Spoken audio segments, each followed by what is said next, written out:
white walls, crisp air-conditioned air, colorful clothes, mannequins dressed in different types of drapery. These sites are not foreign to you. In fact, these are the places that you buy most of your clothes from.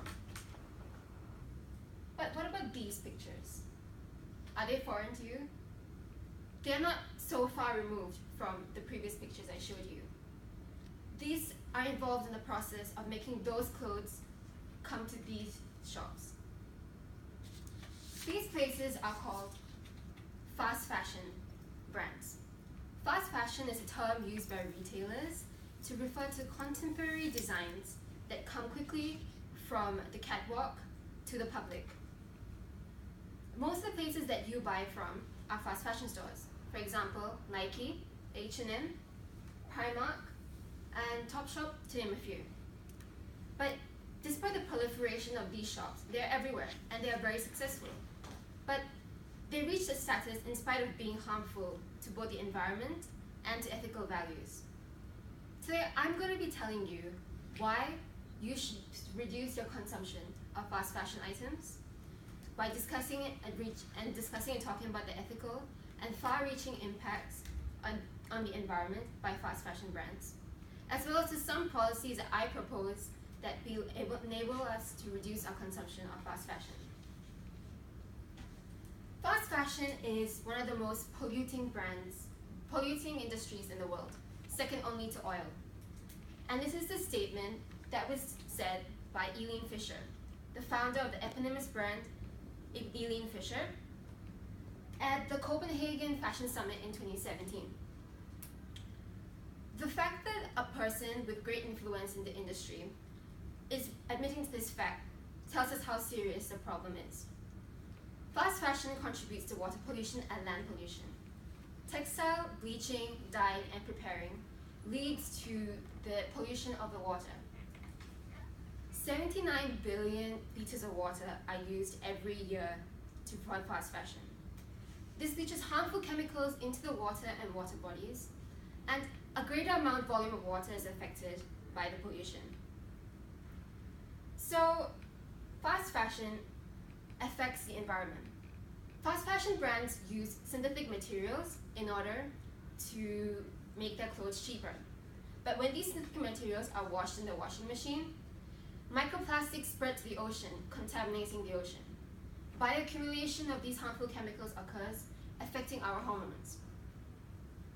In regards to land pollution, 79 million tons of textile waste is released into landfill every year. The reason for this is because of fast fashion. Goods are released into the public, into public stores, as soon as possible, and as cheaply as possible. And that is a big contributor to the main problems of fast fashion. Even though the quality of the goods they seek to improve the quality of their goods, they still compromise on the quality, leading to poor quality of clothes that are distributed.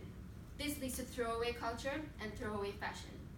Our landfills are filled with clothes, and countries that traditionally take our clothes that we give to charity have refused them because of the great impact on the environment. Apart from the environmental impacts, there are also impacts to the condition of laborers. It can be likened to, fast fashion brands can be likened to using modern-day slavery. Sweatshops. In 2014, in Bangladesh, the Rana Plaza collapsed, killing 143 people and thousands were injured. This building consisted of 5 different sweatshops. And when an investigation was carried out, they found out that 4 floors, the building exceeded the floor limit by 4 floors. And moreover, the previous day, there were cracks located in the building, but workers are made to continue working. So we can see that fast fashion brands look at their workers, and their workers take a backseat to the production of quick, good quality clothes. It's a normal misconception that fast fashion means cheap clothes, but it's actually just about the speed of making clothes. You'll go to a Nike shop and you would spend $100 on an average pair of shoes, but they utilize slave labor. For the making of a normal polo t-shirt, it costs $14. A laborer is paid only 12 cents. That's less than 1/100th of the price that we pay for our items. So something has to change in order for us to reduce the impact of fast fashion brands. I will be talking about what the government can do and what public policies can be done, applied, and what the individual can do. I will start off by talking about what the government can do, because putting all the emphasis on the individual is pushing blame away from companies when they have the moral responsibilities of ethical practices in the first place. Government policies that require companies to follow compulsory rules in order to be allowed to sell their goods.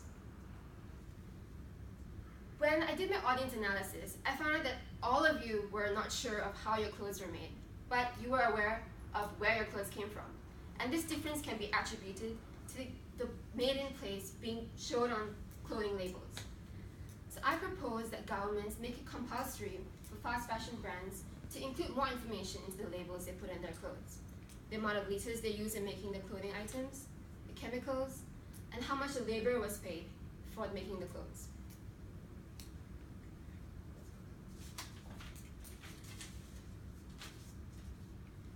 Now we come to the individual level. We live in a capitalist society where we pay with our wallets. We vote with our wallets. So we need to make companies and conglomerates know that we will not buy their goods despite their marketing tactics, because we want them to be able to, provide good conditions to their workers. So what are things that we can do in order to reduce how much we consume fast fashion? Support local businesses. Most local businesses don't outsource their work to other countries, so you can be assured about the treatment of workers. And go to thrift shops, buy from thrift shops. Singapore does not have a great proliferation of thrift shops compared to Western countries, but the existence of online shopping portals where people sell their own goods and pre-loved items, such as Depop and Carousel, can let you reuse items of clothing and reduce the amount of fast fashion that you buy.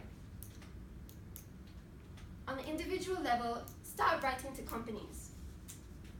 Write to these fashion brands and make it obvious that we are only interested when their laborers have good conditions. Make our voices heard and make sure that we let them know that we only buy clothes that are good for the environment. I will pass around a letter that you can write, that you can sign, in order to make sure that the companies follow our wishes. So in conclusion, clothing is important. It gives us our image, but should we let things remain the status quo? We can make a difference. It is possible. Let us go ahead and do it.